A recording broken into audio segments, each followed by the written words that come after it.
How long after selling your first screenplay did you sell your second? It happened pretty quick because the next screenplay, I don't know if it was the next thing we wrote, but I'd come up, one day I was at the Tower Records, the old one that used to have a video, you could rent videos and DVDs. Sunset? Yes, the one Sunset. They had two, the one across the street and the one that, had the DVD store in it. And I was looking at DVDs and I was like, I had this idea. It was like Dario Argento. I saw he had a section. I was like, his movies are cool. And I watched a lot of his movies from the 70s. It's like, we should do a retro kind of Dario Argento film. And that was when horror was really hitting its peak in like 2007, 2008. So it's like, let's just write like a 70s Giallo type, thing that has all those tropes and just have fun with it. And we did. And literally, like, I don't know how this happens, is like 2 months later, this friend of mine who's from Italy goes, oh, you have something like Dario's movies? I'll send it to Dario. And I'm like, okay, I didn't really know this guy that well. So, and then I get a call like a week later, it's Dario Argento on the phone from Italy. He's like, I love your script, I want to do it.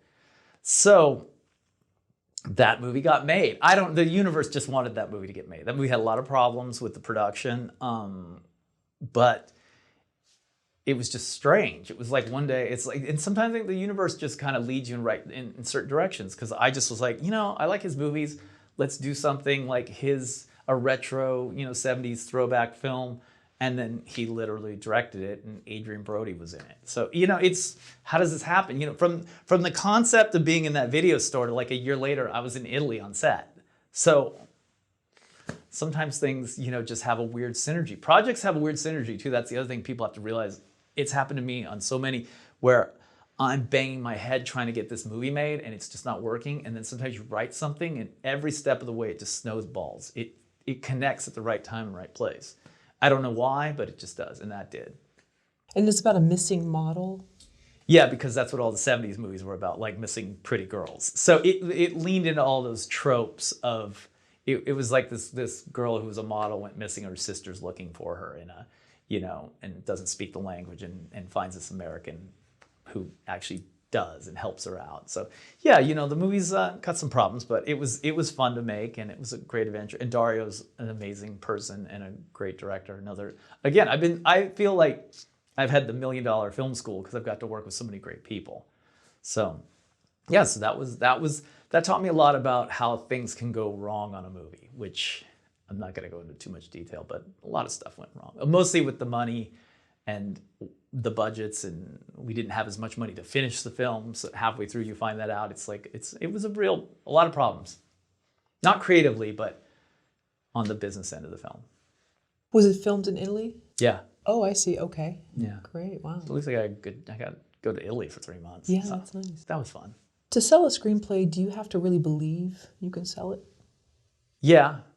Yeah, I think you need to believe in the screenplay. You have to believe because it's a hustle, especially if it's your first one. So you need to really believe in it. It needs to be something that you believe in, something that you think you can sell, and you just need to be kind of relentless. But if it doesn't work out, you need to move on to the next script, because the question is, you need to ask yourself, as an up-and-coming screenplay writer, and if you want to do this for a living, do you want to write things for yourself to direct? Do you want to be a working screenwriter? Because if you get to the level where you're taking jobs, which has happened to me on several projects, I'm getting hired to write something. There's like an adaptation of a book or a comic book. So I don't have any say in the creative thing, but you can get paid very well to like do that work. So are you doing it for yourself? Are you doing it because you want to constantly write? Now, if you want to do it as a living, in that sense where you're writing all the time, you don't get to choose all the time what you want to write. You may have to do a rewrite, you may have to do this. So it becomes more about work than like, just believing just in the project. You have to believe in yourself. And it becomes more about like just doing the work and doing the work correctly and efficiently and, on time. So when things haven't panned out, have you had like a heart-to-heart with yourself? Like, well, I didn't really believe in it.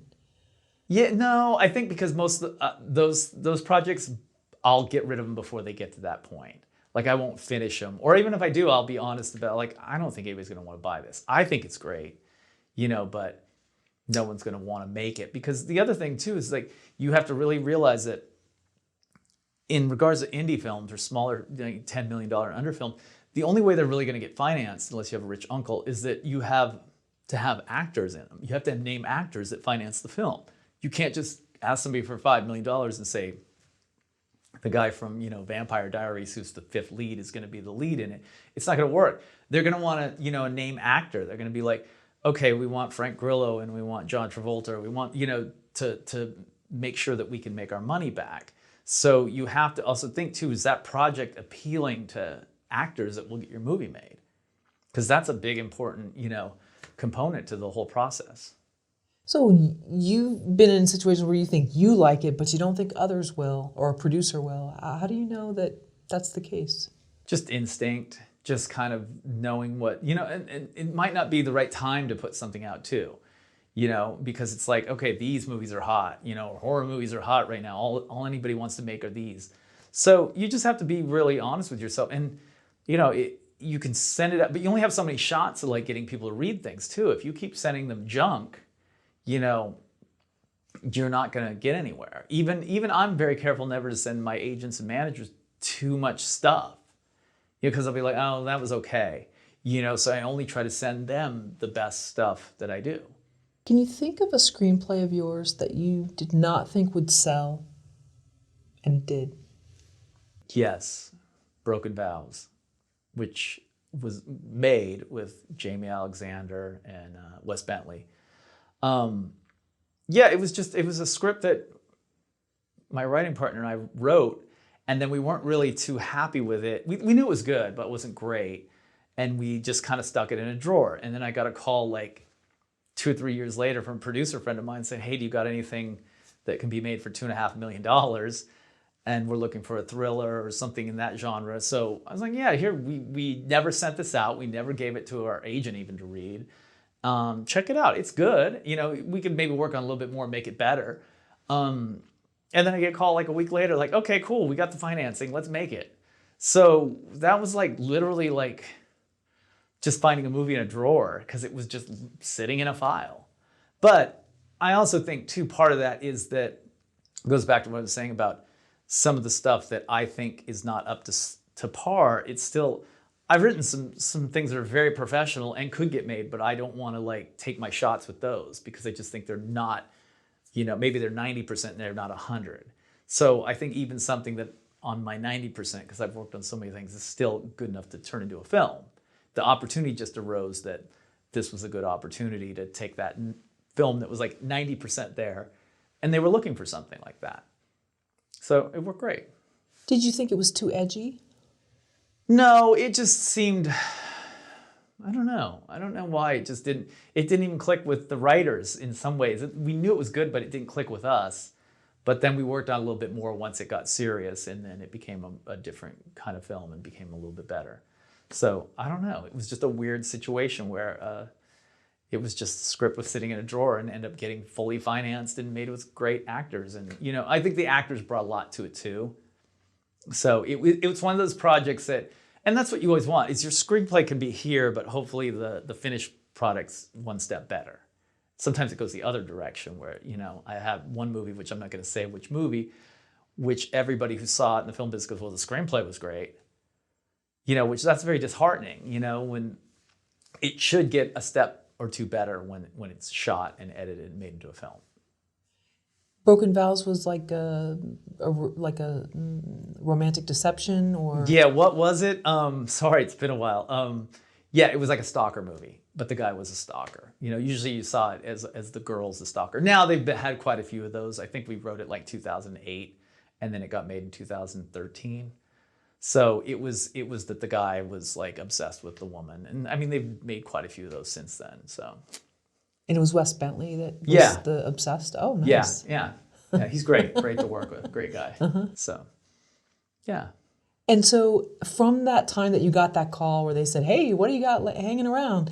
When was the movie actually finished? What was the time frame on that? Probably about a year later. And we had to do the post. Everybody chipped in. I did the sound mix. The other producer did the color timing.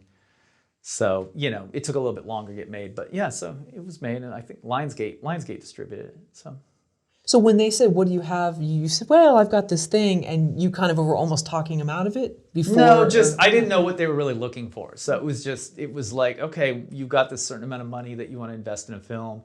You're looking for this type of film. But I did tell them from the get-go, I was like, this is the kind of film we can easily cast because it's got some good parts, for actors in there, between 25 and 35, which is a really good spot to find some good actors, and we did.